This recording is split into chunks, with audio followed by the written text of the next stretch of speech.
You're listening to Witch Wednesdays, a semi-weekly podcast source for all things witchcraft in the modern world. Join your host, Steph, on Wednesday mornings to chat about seasons, Sabbats, and all new witchcraft topics to help you make your life more magical.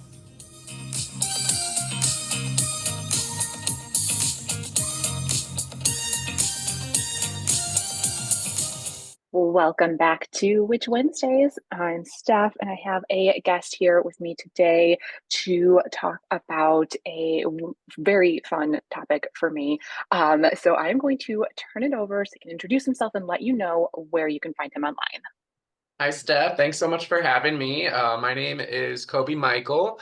I run the Poisoner's Apothecary and specialize in poisonous, psychoactive, entheogenic plants, and also fungi and their ritual applications. You can find me on social media at Poisoner's Apothecary and visit my website, thepoisonersapothecary.com. I am excited to chat today. I have mentioned on the podcast before that herbalism is one of my favorite things and my favorite past, and I always find myself drawn towards these poisonous plants. And I'm like, am I a dark person? I don't know what that says about me, but I was very excited to learn about all your work and follow you on Instagram, read your books. So this is a very fun topic for me. Yeah, yeah.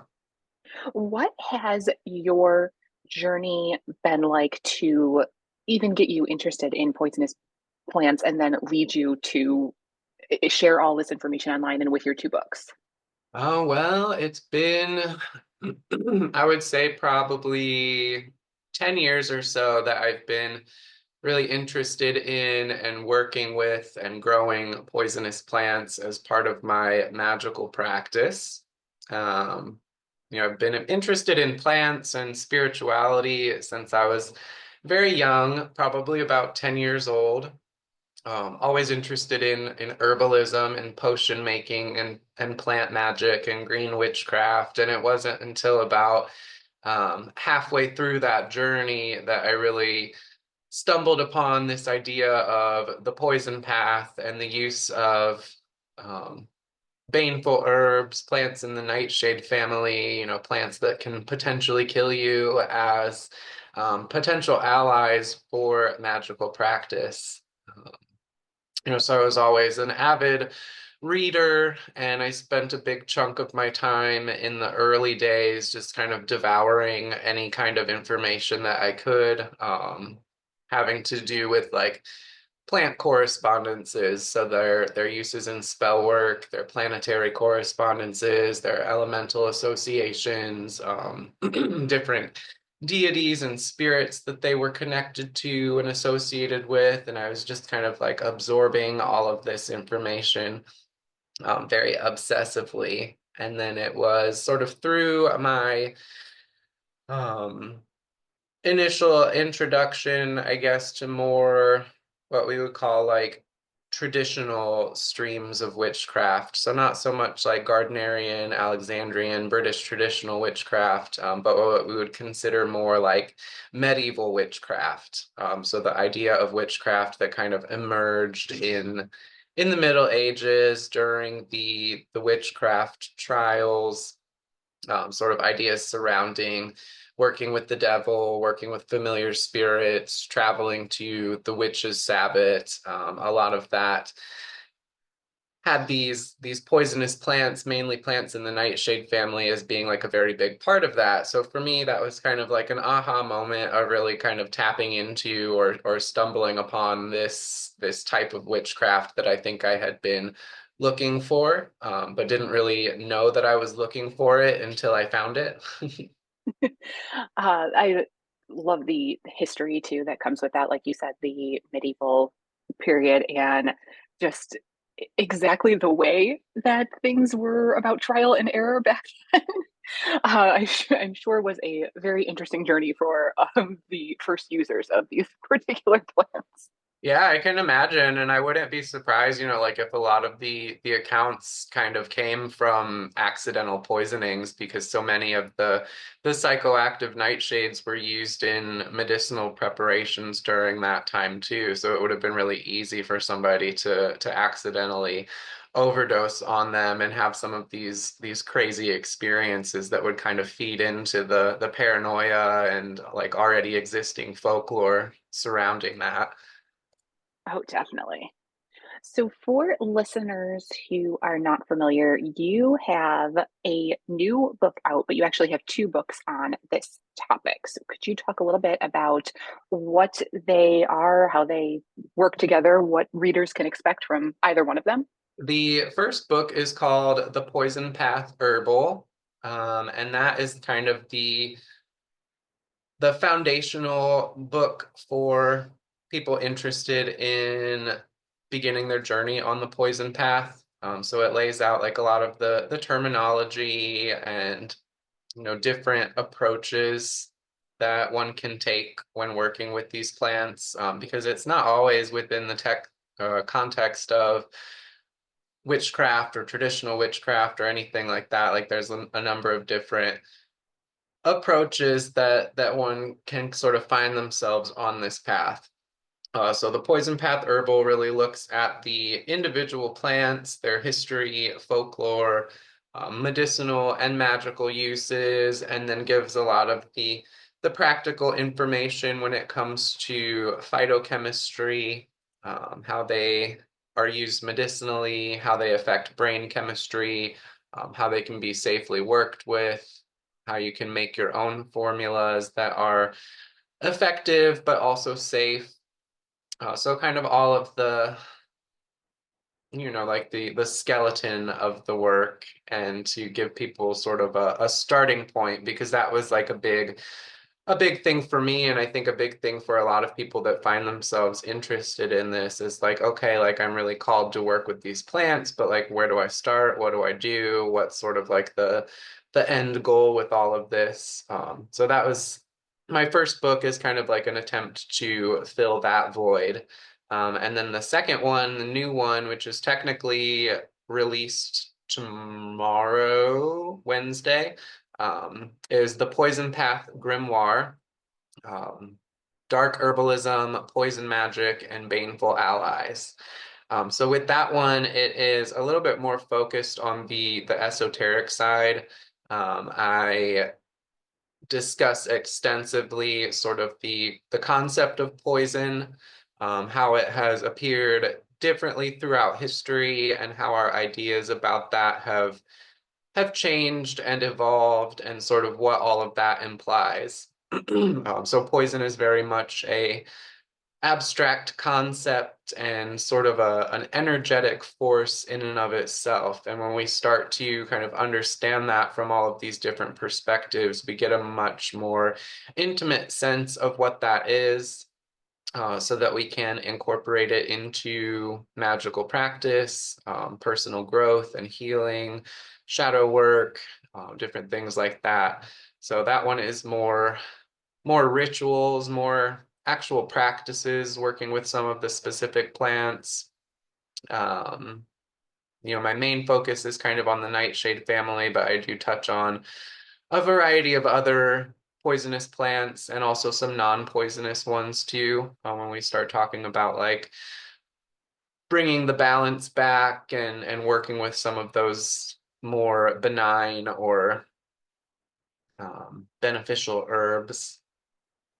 That sounds wonderful. Do you think that either one or both of these books would be a good resource, even for beginners who don't even work that much in herbalism yet? Like maybe they just sort of skipped over, roses and clover, and they're sort of jumping towards these more baneful poisonous plants. Do you think that that's a acceptable route? Would these resources be helpful, or do you think they should start with like something easier? I mean, I definitely think they're both books that anybody could read. You could read them in the order that they were written, or if you wanted to start with the new one and kind of like reverse engineer it, I think that you could do that too. My editors are very good with encouraging me to like lay all of the groundwork and make sure all of the terminology and stuff is defined, even though it might be something that I addressed in the first book, but just to keep everybody kind of on the same page with all of that. when it comes to, like their active constituents, the phytochemistry, the actual preparation. I kind of took that same journey, where I had been very familiar with more of the tonic herbs, the um, herbs that we would consider just like supportive for general health in medicinal herbalism versus poisonous plants, which would be low dose herbs. I had like a familiarity with medicinal herbalism, but it was really through sort of my own self-education on working with the low dose botanicals that I came to like a greater understanding of medicinal herbalism in general. So I'm not a clinical herbalist or anything like that, but it's just something that I've devoted a lot of time and study to. So I think I do a pretty good job of explaining all of that, especially in the first book, which is more so about like the actual formulation when it comes to like therapeutic dosages and entheogenic dosages. But then even with the second book, that one is maybe not as academic or, focused on the scientific side of it. So all of the formulas that are in that book are more so ritual formulas. So you're kind of adding the different plant ingredients to those formulas more for their spiritual qualities than their medicinal effects. So in that realm, the amount is not as important. I think that's going to be, great for a lot of people. You have sort of this wide variety of information. Was it a hard sell to your publishers? Did you have to do like a ton of warnings and disclaimers to like even be able to address this topic? Oh, that's a fun story, actually. So the first book was originally supposed to come out in 2020. And I was originally contracted with a totally different publishing company that wound up backing out at kind of like the very last minute. So like the very final run through of editing. The person that had invited me to write the book was essentially like, hey, we're not going to do this anymore. Like the topic's just like a little bit too obscure or too ambiguous or something like that, which I was like, okay, like that's kind of weird because you've known this entire time that this is what I was going to be writing about. You've seen it. We've passed it back and forth multiple times, and now all of a sudden you're changing your mind.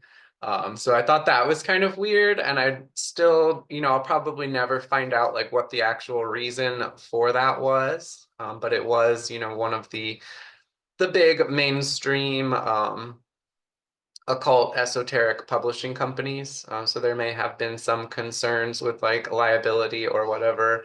But then that eventually led me to my current publishing company, Inner Traditions Bear and Company. And they've been really awesome. There wasn't ever like a sense of trepidation or, this topic being too taboo.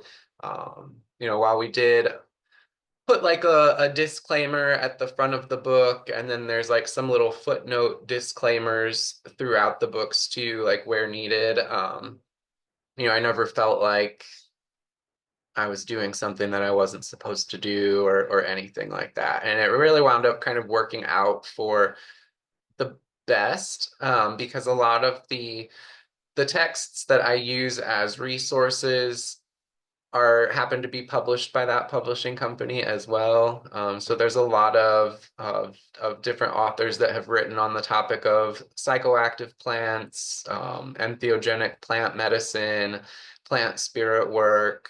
So it seems to be well at home amongst its siblings or books of the similar topic. So it really did work out. You're in the right place now. Yep, I think it all wound up working out for definitely for the better. That's so good. And I'm glad that was you were able to then come up with a second book on the topic, because I think both are sides are really helpful. I know some people aren't as interested in like the sciencey parts. They're like, let's get into the ritual, let's get into the witchcraft part of it. So I like that those are kind of like separated out. So you have something for everyone. Yeah, for sure. And there is a third one on the way. Ooh, Yeah, I've been working on that. Still that's putting exciting. together the first manuscript, but that'll be the next one. Oh, I'm very excited. And I do enjoy the focus on nightshades. I'm like determined. There's a lot of nightshades that people can eat. I am not one of those people. I have an intolerance to eating nightshades. So people are like, "You don't eat tomatoes? You don't eat potatoes?" I'm like, "No, I can't eat any of it." And I'm determined to work with them in my witchcraft practice anyway. I'm like very stubborn about this. Yeah, it's super interesting, like how just individual constitution can affect how something affects you. And that's like a perfect example when you think of things like potato, tomato, eggplant, pepper, like stuff that, most people eat on a very regular basis, and how intensely it can affect other people. And same thing with like the more powerful nightshades, the ones that can be potentially poisonous. So they are, used in treatment of Parkinson's disease and like tremors and muscle spasms related to like the elderly or the aging process. And it's really interesting that these elderly people with these different conditions have like a much higher tolerance for plants that would otherwise be, poisonous and detrimental to somebody that's in like a, homeostasis or like a normal quotation marks state of health. But because they have these conditions, they can take like much higher doses of these plants to get the effects that they need. So it's like the condition actually gives them almost sort of an immunity. The plant world fascinates me. Just about how many applications there are to these things is just wild. Mhm. And I love all of the stories that surround all of the plants as well, like all of the history that comes with it, the ways that they were named, like all of that background information is it's fascinating to me.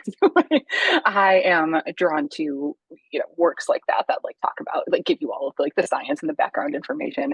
I find that information just helpful in general in my witchcraft practice, because I just like to have that knowledge. It like makes, I don't know, seems like I'm more connected to the plant or easier to work with just because I have its background information. I don't know if that's accurate, but that's the way I feel about it. Yeah, absolutely. That's like one thing that I usually suggest for people that are wanting to start working with plants in general is just like read about them, learn their stories, learn their history, learn how they've been used in medicine. Like all of that is kind of like a collective sort of like personal history or origin story for each of the plants. And it really like gives you a much more intimate sense for who that plant is, what their personality and their characteristics are, like how it's interacted with humanity over the years, and just really helps you kind of tap into their specific spirit. And I love that you include like from beginning to end of like the plant life cycle, but then also say that you can source these elsewhere, but you do have like the harvesting and collecting the materials yourself. That's not in my wheelhouse. Like I don't know how to, unless I like grow it myself, which I'm terrible at. But like I cannot recognize anything. Like if I go on a nature walk, I have no idea what anything is. Like even though like I look at the pictures and I think I know, like once I'm out there I'm like I don't know what a single thing is. Yeah, But I everybody. love that you include that information, like no matter what like level of skill people are at, like you could do it if you wanted to.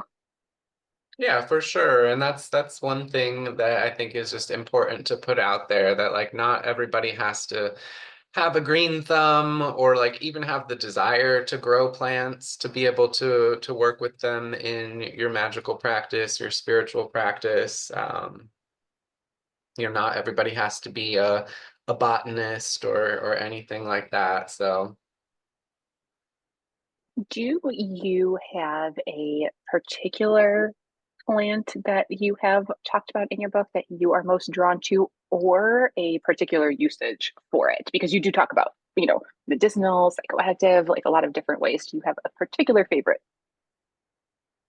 The one that really drew me in first was Deadly Nightshade. So that's probably the one that I've done the most work with and also have the most connection to as far as its spirit, its personality, its different characteristics. So I have worked with it in a variety of ways, from ritual oils to flying ointments, tinctures. I've also ingested it as a tea and had some really intense experiences doing it that way. So as far as like, the different methods of ingestion, Deadly Nightshade, I think would be the one that I've worked with the most and had the most intense experiences with. But then also on the medicinal end of that, my parents, my grandparents, some of my parents' friends, people that my mom works with, they all use my Deadly Nightshade ointment for pain relief too. So it's turned out to be a really popular and effective pain reliever for like joint pain, muscle pain, Oh, anything wow. like that. Yeah. Getting the whole family involved. I know, right? Well, speaking of, since you are obviously making these things yourself, do you have any practices, daily, weekly, monthly, that you do regularly? Whether that's related to plants or not, just anything that is regular to your practice. So a lot of I guess a lot of what has been kind of like the core of my practice over the past few years has been involved in writing and teaching, and then also creating the formulas. So all of that is kind of like part of this creative process and this flow state that I sort of enter into. And I feel like when I'm doing that, I'm actually connecting to and channeling the plant spirits. So I'll get a lot of insights and things that come through, whether it is, creating a specific ritual formula, or finding like a piece of history or folklore that really shines a light on like a potential application. I've got all of this kind of information coming through from different places, that results in sort of these epiphanies or aha moments, or things just kind of coming together without me really consciously realizing it. So I feel like that's been such a big part of my spiritual practice, is just kind of like channeling these particular plant spirits into a way to then share that with other people and kind of put that out into the world. So it's really not been so much about like my personal day-to-day practice as far as like, working with an altar, or working with specific plants and spell work. That's really kind of something that just happens randomly or on like an as needed basis, that I'll do different rituals or spells involving them. But it's almost like I'm sort of in this service role at the moment, just getting the things out there that they want out there. Um, and it looks like I'm kind of going to be cycling back around to some more internal work, and getting back to sort of my own personal spiritual practice, especially with this third book that I'm working on. Which, I mean, it really is. I think maybe people forget that reading and writing can be part of a practice, but especially like you're putting it out into the world like that, it's a huge energy suck, a huge time suck, and a big part of that like sharing journey does incorporate your spirituality and your practice and your witchcraft practice, even though it doesn't outwardly look like a traditional spell or ritual. It all circles together. Yeah, yeah, especially when you consider like the state of mind that you're in, and the energy that's focused during that process. So like even if you're not writing to publish or to teach other people, like writing poems about the plants or just taking notes on their history. Like there's really like a deep level of connection that happens when you're, channeling that information and putting it on a page, or even like some people like to do botanical drawings, and there's some really awesome like botanical artists out there. Like I feel like when you're doing that kind of work and like keeping your hands busy, then it just kind of lets your mind travel and almost go into like this trance state where then the plants are better able to communicate with you. And speaking of the plants communicating with you and your service role, I would love to take a minute to talk about the conference that you founded and co-host. I know we're a little bit early for that, but I know people also like to prepare when they're looking ahead to like 2025 of like things that they're going to do. So I would love to ask you about what that is. Yeah, awesome. It's never too early. I start working on it in August. I'm sure you do. I was going to say, like, you have probably already got it all figured out because it's like such a big process to do something like that. Yeah, the tickets go on sale on December 21st, and you can find them on Eventbrite.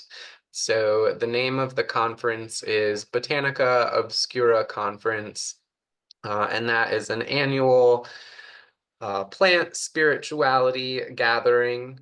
So we've got a really wide variety of practitioners from different backgrounds, different parts of the world, talking about, a whole diverse lineup of different plants and plant medicines. Some of them are more from, the witchcraft realm. Some are more, folk magic, ritual magicians, plant medicine practitioners, psychedelic spirituality, kind of like the whole gamut of spiritual plant practices. So this will be our fourth year. We've got 25 presenters. So I co-host with Amy Ostara Moon, who is another poison path practitioner. You can find her work at Poison Plant Witchery on social media. So we'll be doing that this March. It is an entire weekend event, so March 7th, 8th, and 9th. Yeah, we just got like a really great group of returning presenters as well as new presenters. Some of them are, published authors. Other people, it's maybe their first time presenting. So we get like a really wide variety of perspectives and practices and backgrounds when it comes to who's presenting that year. That's so much fun. That's such a great resource for people because like you said, you get such a wide variety that you are bound to find something that is completely new to you and learn so much more information. I love it. Yeah, it's a really cool thing to be a part of. Oh, I bet. I'm excited for that. I think that just having so many different perspectives, especially on something like the poison path, is really helpful to have because there's like no right or wrong or one way to do things. And I know that plant world in general can be a very like overwhelming topic, especially when people are just getting started, and it can get very confusing very quickly. So I think it's great to have all of those people to help guide in whatever way calls to you. Yeah, absolutely. So for the listeners who might just be interested in like thinking that everything you're saying, makes sense and they want to pick up these books and maybe find out more about the conference and work, do you have any advice to give to those beginners in this subject? Definitely, research as much as you can. Just kind of like follow what interests you, follow what draws you in. Um, just kind of pay attention to the plants that seem to stand out to you and follow that call. Um, if you're somebody that likes to walk around out in nature, just kind of like paying attention to the plants that are growing around you, try and identify them. There's probably poisonous plants growing all around you that you don't even realize are there. And, even like a lot of the plants that we consider house plants can also be poisonous in different ways. So, That is very true, and poisonous to animals too. So got to be careful. mhm. But I do appreciate that because you have a lot of information about that in your books, and just doing it in the safest way possible. So I think that it's one of the things that I mention when people have misconceptions about witches and witchcraft, and they're like, "Well, what's to fear? Is there anything to fear?" I'm like, the only thing to fear is your own actions and not properly studying and not having the proper respect. Because yeah, plants can hurt you. You can fear that. You don't need to fear the witch. Yeah. Yeah. It's very much kind of a parallel sort of stream of thought. Like we could take what you just said, cross out the word witch and throw in the word poisonous plant, and it's like a lot of the same fears and misconceptions and just people not understanding, because poison is very much like this blanket term that really isn't a thing in and of itself, that gets applied to all of these different plants and substances and fungi and influences and things that have like very different effects. So, it's very like a relative kind of a term. And that's a lot of what I sort of investigate, and different like points of thought that I share in the second book, kind of understanding and unraveling this concept and how it's developed and how it's gotten applied to so many different plants and fungi. A really good example is the Amanita muscaria mushroom. Like if you follow any Amanita groups, or, even for me, like if I post anything about it, like you'll get these really like just crazy, extreme, like virulent reactions from people about how poisonous it is and how horrible it is. Like they just like, I don't know, something like primal comes out in people when it comes to the the red mushroom with the white spots, that there's just like so much misinformation and misconceptions, and it seems like people are just like super opinionated when it comes to that, which is, something kind of interesting. That's weird that it's the one that they pick out. Maybe because it's like so visible or like recognizable, maybe. I don't I mean, know. everything's poisonous. I mean, you can't eat Yeah, apple seeds. I mean, it's all just about figuring out like the right dosages and like learning about it. But like, I mean, literally everything can be poison. So I don't understand why like that mushroom sets people off. I don't know either. It's like you can put up all the pictures of deadly nightshade or poison hemlock or wolfsbane, and everybody's like, "Oh, they're so beautiful. That's so interesting." But like as soon as you show that red mushroom, people just they just freak out, and it's almost like I don't even want to follow any of the groups that are devoted to discussing it, because there's just like the reactions and the comments and stuff are so polarized, like it's crazy. Yeah, I would think that all the time because it's like the foxglove is like the prettiest plant ever. And like everything in that like family, but like yeah, there's poison there, and I think that people will see those and be like, "Oh, beautiful," and I'm like, "Okay, yes, but I mean, so is the mushroom. The mushroom's pretty too." I mean, you know, I think that's like a lot of things in nature. Like they're beautiful, they're brightly colored for a reason. Yeah, for sure. Well, I just wanted to thank you so much for being here today and sharing all of your expertise, and especially sharing it in book form. Because, like I said, I would have figured it would have been like a much even longer publishing process for you into getting all of those like warnings out and getting somebody on board. So I am glad that these resources exist, and thank you for making them. Yeah, my pleasure. I definitely think it's a an important topic, and it has a lot to offer, a lot of, different people, different approaches. It's just a really important thing, and poison in general is kind of like really popping up in the collective consciousness, even in like popular culture. It just seems to be something that is like right on the surface of everybody's mind in some shape or form. So It is. I think this is perfect timing, listeners, for you to get your hands on this and to really learn about the topic and the plants rather than to be scared of them for any reason. Yeah. So, listeners, as always, I will have everything linked in the show notes and over at witchwednesdays.com so you can find these books, so you can find the conference, everything that you are looking for that you might be interested in checking out. And that is everything that I have for you all this week. I will see you next week.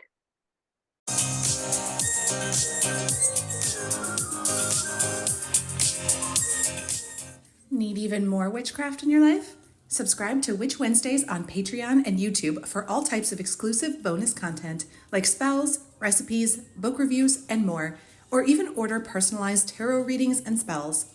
Be sure to follow on Instagram at Witch Wednesdays Podcast. And you can find all these links and more at witchwednesdays.com.